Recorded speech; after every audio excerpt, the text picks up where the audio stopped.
Welcome back to Red Glasses Talks. We're starting a new series today on grumbling.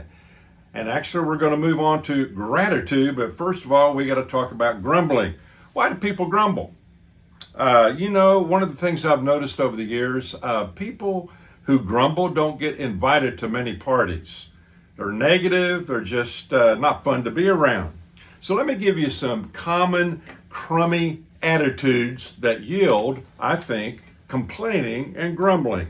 Someone said that people project on the outside how they feel on the inside.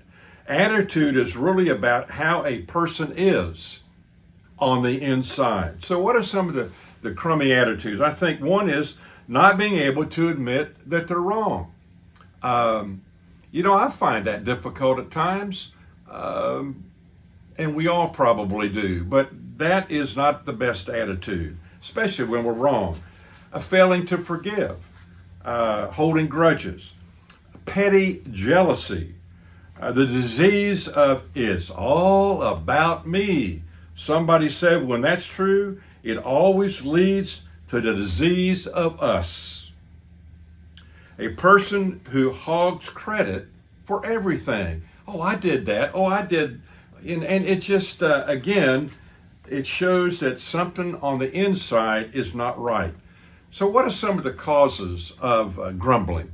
I think there are a lot of them. I'm just going to mention one right now, and that is this. The main cause, I believe, of grumbling is that people don't like themselves. Down deep inside, people don't like themselves.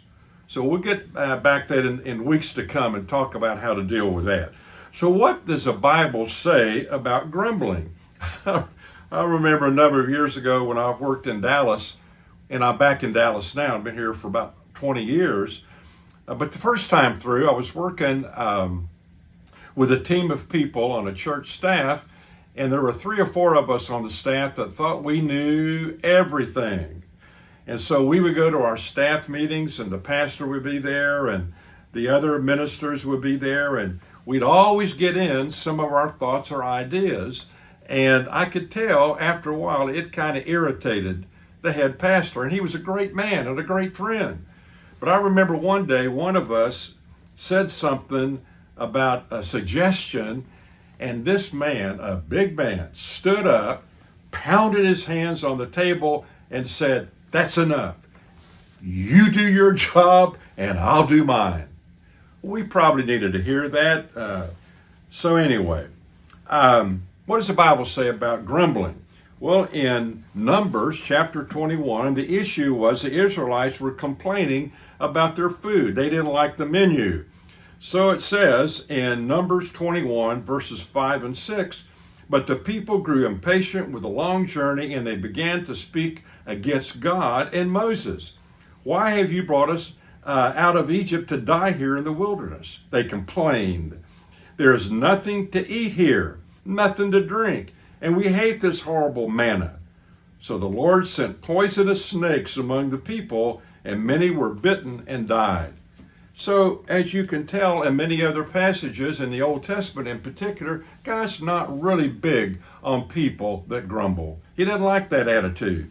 Or you go to the New Testament, and I think of Philippians chapter number 2, verse 14, the scripture says, "Do everything without complaining."